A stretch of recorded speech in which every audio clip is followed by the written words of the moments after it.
हाँ तो बच्चों एक्सरसाइज 1.2 को समझने से पहले हमें 2 से 3 बातें समझनी बहुत जरूरी है।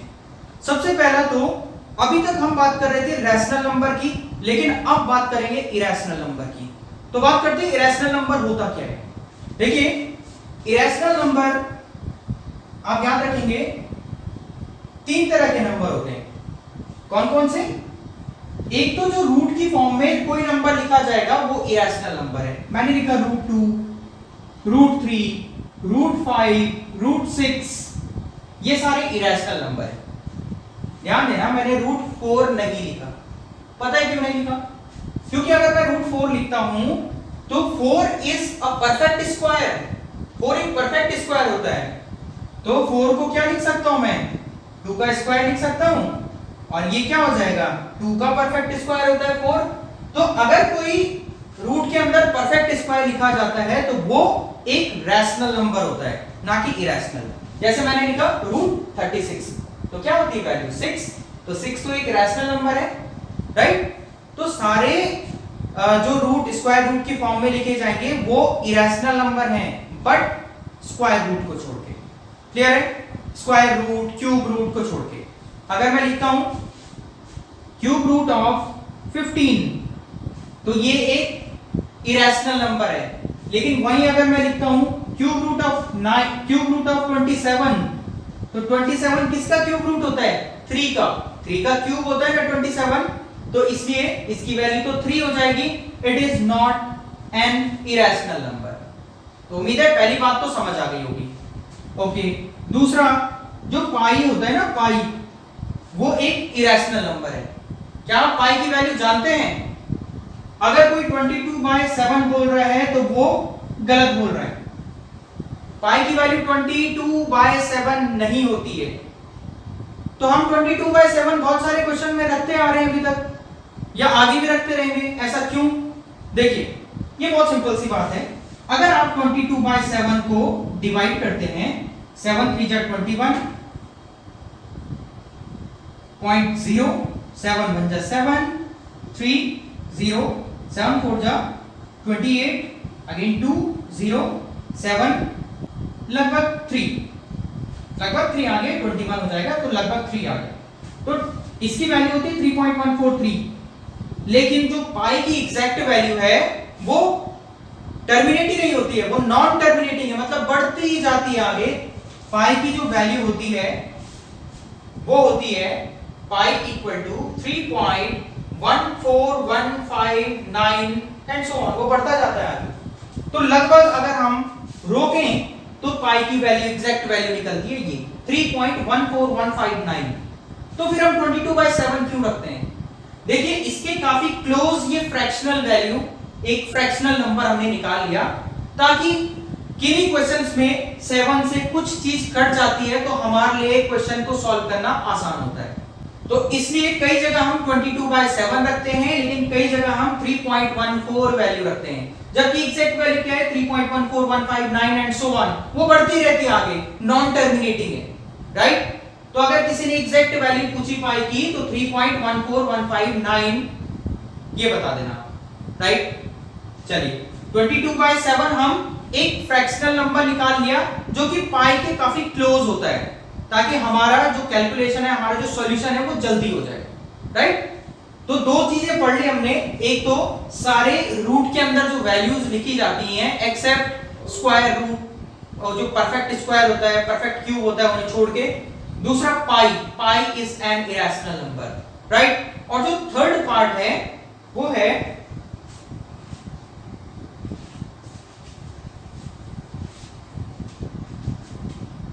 थर्ड इज, ये सबसे इंपॉर्टेंट है, non repeating and non terminating. Non repeating and non terminating, ये थर्ड ऐसी कैटेगरी है जो इरेशनल है।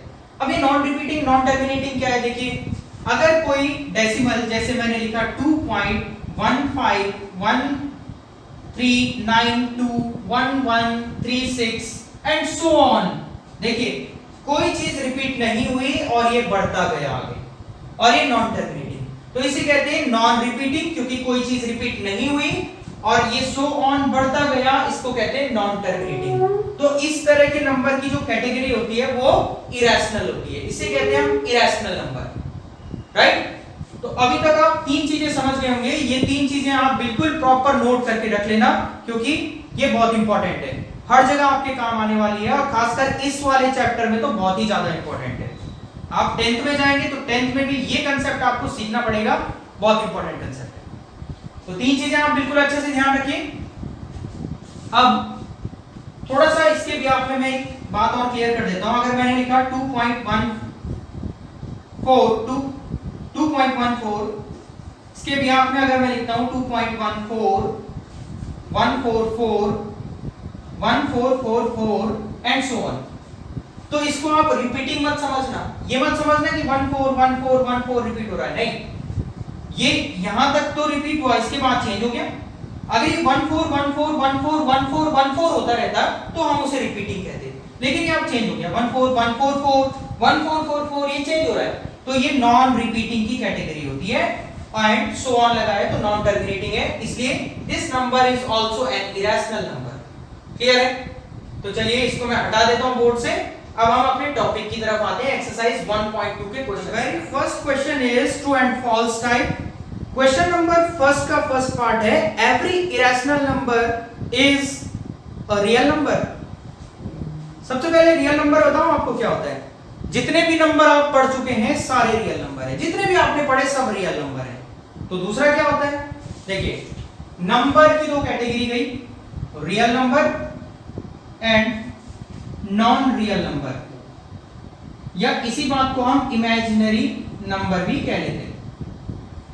ध्यान देना, real number and non real number या इमेजिनरी नंबर। अभी तक जितने आपने पढ़े या 10th तक जितने आप पढ़ेंगे वो रियल नंबर की कैटेगरी हो, ठीक है। जितने भी rational number, irrational number, integers, whole number, सब। तो क्वेश्चन यही था, every irrational number is a real number. Yes, every irrational number is a real number, क्योंकि मैंने बताया जितने भी नंबर पढ़ोगे सब रियल नंबर पढ़ोगे अभी तक। तो इरेशनल नंबर हम पढ़ रहे हैं तो रियल नंबर की कैटेगरी। तो इमेजिनरी नंबर कौन से होते हैं फिर? देखिए रूट के अंदर अगर नेगेटिव आ गया, मैंने लिखा रूट के अंदर -5, ये एक इमेजिनरी नंबर है, नॉन रियल नंबर है, और ऐसा अभी तक आप लोगों ने पढ़ा ही नहीं है या नहीं पढ़ोगे, 10th तक भी नहीं पढ़ोगे। 10th में कुछ एक दो जगह आएगा ये। तो अगर रूट के अंदर नेगेटिव कभी आ जाता है तो वो इमेजिनरी नंबर होता है, राइट। तो हमारा पहला आंसर मिल चुका है, क्या? Every irrational number is a real number, so the answer is true. Second part है, every point on the number line is of the form root m। बहुत ध्यान से समझना है इस बात को, where m is a natural number. m एक नेचुरल नंबर है। नेचुरल नंबर की शुरुआत पता है हमें 1 से शुरू होती है, 1 2 3 4 5 6, है ना। तो बोला गया है क्या नंबर लाइन में सारे पॉइंट को हम रूट की फॉर्म में दिखा सकते हैं? यस, आंसर है ट्रू।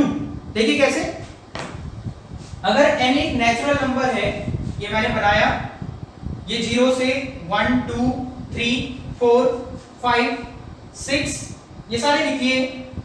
1 को हम क्या लिख सकते हैं, रूट 1। इस तरह से रूट 4 को हम क्या लिख सकते हैं, रूट 2। तो क्या 2 और 3 को भी रूट की फॉर्म में कुछ लिखा जा सकता है? यस, लिखा जा सकता है, लेकिन वो डेसिमल की फॉर्म में आएगा, वो पॉइंट डेसिमल की फॉर्म में आएगा। जैसे रूट 5 की वैल्यू होती है लगभग 2.2, तो वो कहां पे आएगा, वो यहां पे आएगा। अगर यहां पे 2.2 लिख दूं तो ये वैल्यू हो गई रूट 5। क्लियर है? सॉरी, ये रूट 16 होगा, रूट 2 में गलत लिख रहा था। तो इस तरह से हम सारे नंबर सिस्टम में जितने भी पॉइंट हैं हम सबको रूट की फॉर्म में लिख सकते हैं। तो answer is true. Third part है, every real number is an irrational number. क्या सारे रियल नंबर इरेशनल नंबर हैं? ये बात तो गलत है, क्योंकि मैंने बताया रियल नंबर की कैटेगरी क्या होती है, जितने भी नंबर पढ़े। तो इसके अंदर सिर्फ मैं बात करूं rational number and irrational number, ये भी तो इसी की कैटेगरी है। और क्वेश्चन में पूछा गया है कि एवरी रियल नंबर, क्या सारे रियल नंबर इरेशनल होते हैं? तो गलत बात है, क्योंकि कुछ रियल नंबर इरेशनल भी तो होते हैं, कुछ नेचुरल भी तो होते हैं, कुछ होल नंबर भी तो होते हैं, कुछ इंटीजर्स भी तो होते हैं। तो ये आंसर फॉल्स है, राइट। तो फर्स्ट का तीनों पार्ट क्लियर हो चुके हैं। क्वेश्चन नंबर सेकंड पे बढ़ते हैं। Are the square root of all positive integers irrational? Are the square root of all positive integers irrational? तो देखिए ये तो सिंपल सा है, इसका आंसर मैं आपको ऑलरेडी बता चुका हूं कि मैंने बताया अगर हम रूट के अंदर एक स्क्वायर रूट लिखते हैं, रूट के अंदर एक स्क्वायर रूट मतलब एक परफेक्ट स्क्वायर नंबर लिखते हैं, मैंने लिखा 16, तो इसकी वैल्यू कितनी हो गई 4, तो ये एक इरेशनल नंबर तो नहीं रहा ना, ये क्या हो गया, ये हो गया एक रैशनल नंबर, तो यही इसका आंसर है, right? Are the square root of all positive integers irrational? तो आंसर इज नो, क्योंकि वो रैशनल नंबर हो जाता है। आगे लिखा है if not give an example, तो ये हो गया एक एग्जांपल। ये चलिए अब सबसे इंपॉर्टेंट क्वेश्चन की तरफ को मूव करने वाले हम लोग। Show how root 5 can be represented on the number line. ये हमें बहुत अच्छे से सीखना है कि रूट 2 कैसे नंबर लाइन पे दिखाते हैं, रूट 3 कैसे नंबर लाइन पे दिखाते हैं, रूट 5, रूट 11, रूट 7, रूट 29, कुछ भी पूछ लिया। हम शुरुआत करेंगे रूट 2 से, राइट? तो ध्यान से समझना, आप मैं बोर्ड पे समझा रहा हूं इस बात को। चलिए सबसे पहले हम जो फर्स्ट एक पार्ट लेंगे कि रूट 2 को हम नंबर लाइन पे दिखाते हैं। देखें आप लोगों को सबसे पहले एक काम करना है, रूट 2 को ब्रेक कर लेना है, कि दो पार्ट में ब्रेक कर लेना है, जैसे मैंने अभी फिलहाल किया 1 and 1। ये मैं बताऊंगा कि मैंने ऐसा ही क्यों किया, किसी अगले क्वेश्चन में बताऊंगा कि उनको ब्रेक अच्छे से ब्रेक कैसे करना है, राइट? जैसे यहाँ पे तो एक ही यहाँ पे तो मेरे पास एक ही तरीका था कि 1 and 1 करेंगे, लेकिन अगर मैं रूट 5 की बात करूंगा तो वहां पे मैं 4 और 1 भी कर सकता हूं, तो मैं 3 and 2 भी कर सकता हूं, राइट? तो मुझे कैसे करना है वो मैं आगे बढ़ते बढ़ते समझाता रहूंगा। फिलहाल मैंने इसको ब्रेक कर दिया 1 and 1। तो ये जो दो हिस्सों में ब्रेक करना हो गया ना, आपको एक बताएगा हॉरिजॉन्टल लाइन, एक बताएगा वर्टिकल लाइन, एक बताएगा हॉरिजॉन्टल लाइन, एक बताएगा वर्टिकल लाइन, राइट? ओके, आपको सबसे पहले क्या कर लेना है, ये एक प्लेन है, प्लेन का मतलब x एक्सिस और y एक्सिस है, जिसे हम कार्टेशियन प्लेन कह देते हैं। आपने कोऑर्डिनेट ज्योमेट्री में पढ़ना है इसको अच्छे से, फिलहाल मैं ऐसे ही बता देता हूं। ये पॉइंट हो गया 0। नंबर लाइन की बात करते हैं तो सिर्फ मैं x एक्सिस लेता हूं, ये वाला, ये पॉइंट हो गया 0, ये हो गया 1, ये हो गया 2, ये हो गया 3, ये -1, ये -2, इस तरह से चलता रहेगा। मुझे क्या दिखाना है, रूट 2। तो आपको क्या करना है, क्योंकि हॉरिजॉन्टल, हॉरिजॉन्टल मतलब होता है ये, वर्टिकल मतलब होता है सीधा जो परपेंडिकुलर होता है 90 डिग्री पे, वो। हॉरिजॉन्टल क्या बता रहे हैं, 1, मतलब आपको शुरुआत करना है 0 से और 1 तक पहुंचना है। अभी 1 क्या है, 1 एक यूनिट है। 1 क्या होगा, 1 सेंटीमीटर नहीं होगा, 1 एक यूनिट होगा। अगर आपने ग्राफ पढ़ा है तो आप साइड में लिख लेते हो 5 सेंटीमीटर इक्वल टू 1 यूनिट या 10 सेंटीमीटर इक्वल टू 1 यूनिट, या आपकी मर्जी होती है, कुछ भी आप किसी भी सेंटीमीटर को, कितने भी सेंटीमीटर को आप 1 यूनिट मान सकते हो, राइट? तो ये मैं ग्राफ में बहुत अच्छे से समझाने वाला हूं आपको। फिलहाल मैंने क्या बताया, हॉरिजॉन्टल आने पे आप इसको 1 यूनिट हॉरिजॉन्टल बना लेंगे। फिर वर्टिकल भी क्या दिखाया, फिर वर्टिकल भी 1 यूनिट दिखाया। तो मैं जितना ये था, मान लेते हैं 5 सेंटीमीटर है, तो 5 सेंटीमीटर ही यहां भी बनेगा। बेसिकली 1 यूनिट हम ऊपर भी बनाएंगे, जितना ये होगा उतना ये भी होगा, क्योंकि 1 and 1 है। बस ये हो गया 1 यूनिट, ये भी हो गया 1 यूनिट, और आप इसको मिला दीजिए, ये हो जाएगा रूट 2 यूनिट, क्योंकि दोनों ने मिलकर क्या बनाया था, रूट 2 बनाया था। इतना काम करने के बाद आपको क्या करना है, यहां से इस टिप से एक आर्क ड्रॉ करना है इस लाइन पे, तो कुछ आर्क ऐसे आएगा, ध्यान देना। यहां से रखते हुए एक आपको एक आर्क ड्रॉ करना है ऐसे, इस पॉइंट से, ध्यान देना, 0 वाले पॉइंट से एक आर्क ड्रॉ करना है, ये वाला। तो इस पॉइंट पे जाके रुक जाना है, और ये पॉइंट होता है रूट 2। ये कौन सा पॉइंट है, रूट 2। ये पॉइंट हो गया 1, ये पॉइंट हो गया रूट 2, ये हो गया 2। क्लियर हो गई बात, अच्छे से समझ आ गया? तो देखिए एक और मैं तरीका बता देता हूं, रूट 2 की वैल्यू किसी को याद है? आप रूट 2 की वैल्यू अच्छे से याद कर लीजिए, 1.414। 1.414। तो देखिए 1 और 2 के बीच में कहीं आ गया रूट 2, जिसकी वैल्यू 1.414 है। अगर हम डेसिमल में देखेंगे तो बीच में कहीं आएगा, और ये √2 यहां पे आएगा। क्लियर है? ये ब्रेक करना मैं अगले क्वेश्चन में सिखा रहा हूं आपको। तो फिलहाल आप इसे नोट कर लीजिए, मैं आगे बढ़ता हूं, √3 निकालना सिखाता हूं आपको। तो बच्चों नेक्स्ट हमने सीखना है √3। √3 को कैसे हमें नंबर लाइन पे दिखाना है। बस आप तीन चीजें अगर सीखे, √2, √3 एंड √5, तो आप सारे निकालना सीख जाएंगे। फिलहाल मैं बात करता हूं √3 की। मैंने बताया था हम सबसे पहले इसको ब्रेक करेंगे दो पार्ट में, एक हॉरिजॉन्टल एक वर्टिकल, राइट।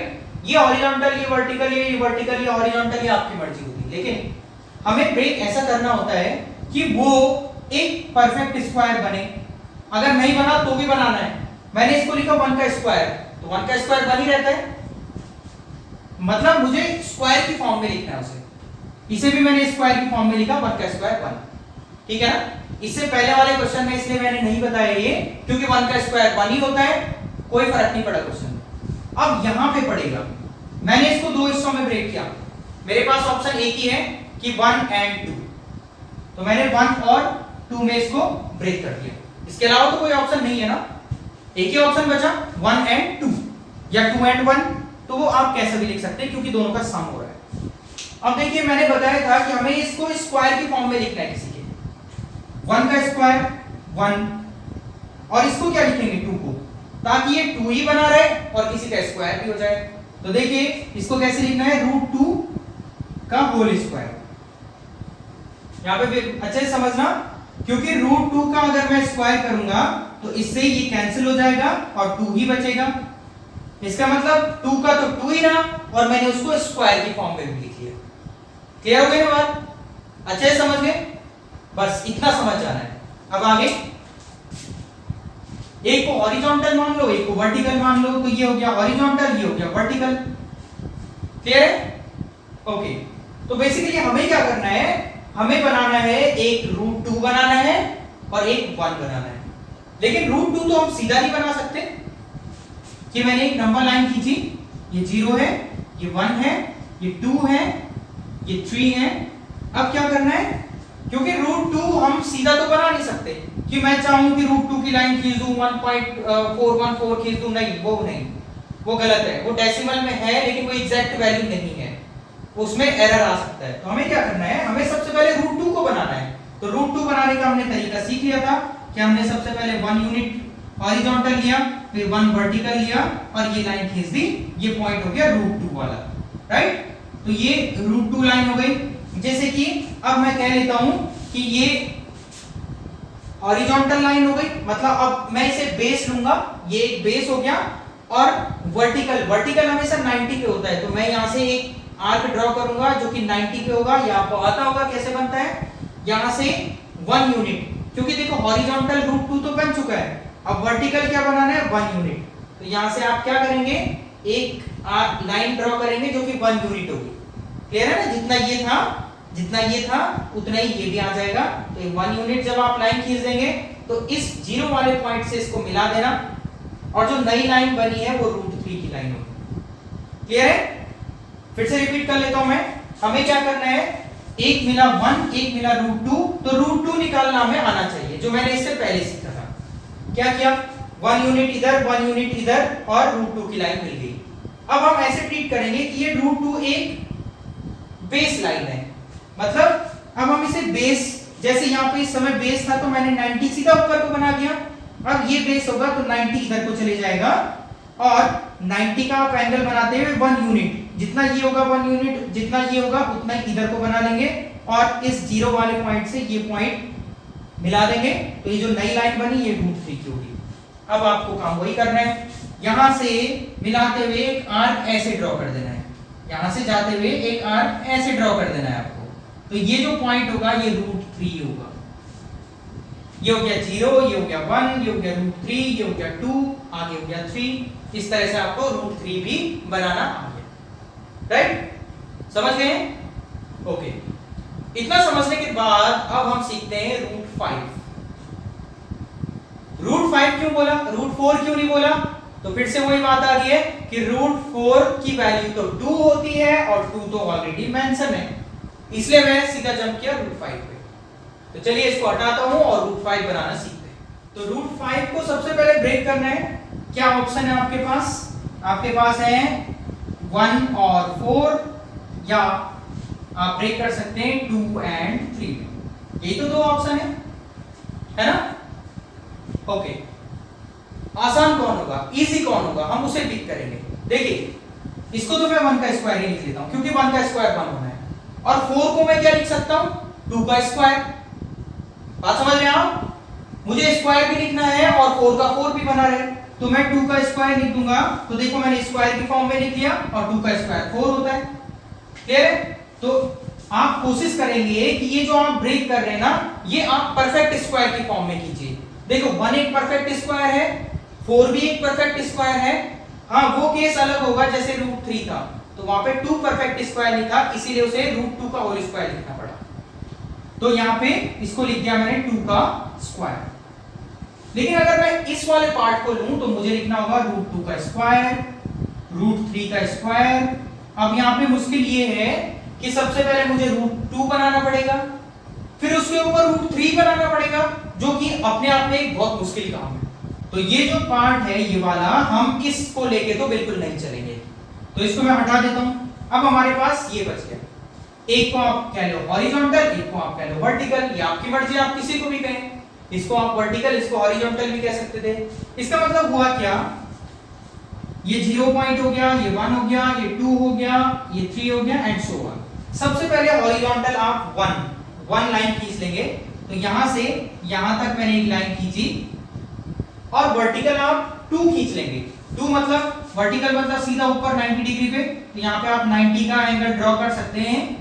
यहाँ पे 92 यूनिट ले लेंगे, क्योंकि यहाँ इंडिकेट कर रहे थे कि 2 यूनिट, ये हो गया 1 यूनिट, ये हो गया 2 यूनिट। तो यहाँ से आप इसको मिला दीजिए, और फिर से वही काम, यहाँ से यहाँ आर्क लेते हुए आप इसको आगे बढ़ा देंगे, तो कुछ ऐसे मिल जाएगा, इस तरह से मिल जाएगा। तो ये हो गया पॉइंट √5। ये वाली लाइन को हम √5 भी करेंगे। ये 0, ये 1, ये 2, ये √5, ये 3 एंड सो ऑन। समझ गए आप √5 निकालना भी? इस तरह से आप और भी सारे क्वेश्चंस को कर सकते हैं। मैं आपके लिए घर पे करने के लिए दूंगा अभी कुछ क्वेश्चंस, ताकि आपकी प्रैक्टिस अच्छी हो जाए।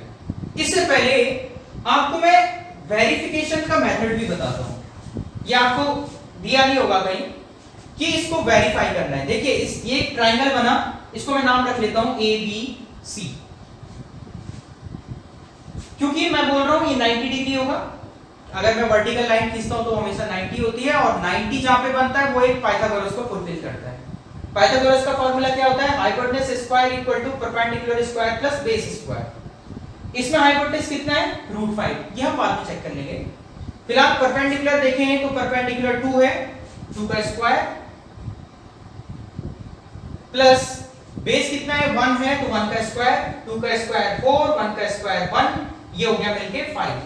तो hypotenuse square equal to 5, then hypotenuse equal to √5। क्या हाइपोटेनस √5 है? यस।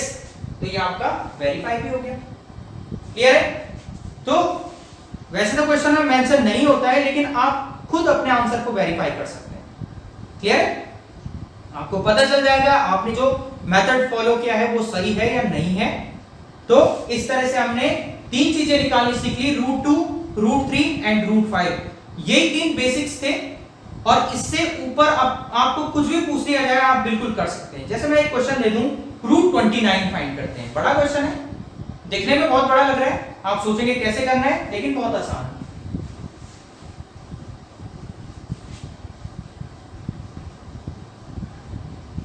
√29, आपको सिर्फ ये सोचना है कि आपको इसे ब्रेक कैसे करना है।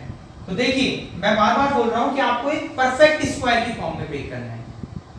25 इज अ परफेक्ट स्क्वायर, जानते हैं आप 25 एक परफेक्ट स्क्वायर होता है 5 का, और 4 भी एक परफेक्ट स्क्वायर होता है 2 का, राइट? तो 25 प्लस 4 29 हो गया मिलके। इसको लिखिए आप 5 का स्क्वायर, इसे लिखिए 2 का स्क्वायर, एक को वर्टिकल कह दीजिए, एक को हॉरिजॉन्टल कह दीजिए, लो जी बन गई लाइन। ये हो गया 0, ये हो गया 1 2 3। तो सबसे पहले हॉरिजॉन्टल लाइन खींच लेनी है 2 की, यहां से यहां तक खींच ली एक लाइन 2, और ऊपर वर्टिकल 5 खींच लेंगे तो ये 5 हो गई, इससे इसको मिला दीजिए और ये आगे आपको इस तरह से बढ़ा देना है नंबर लाइन पे। बस इतना आसान सा काम है।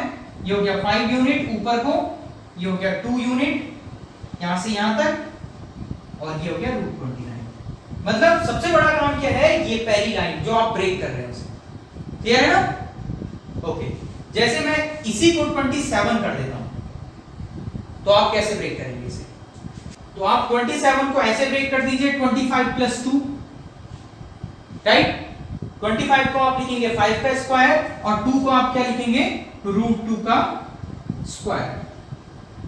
मतलब बेसिकली एक तो आप परफेक्ट स्क्वायर एटलीस्ट बना लें।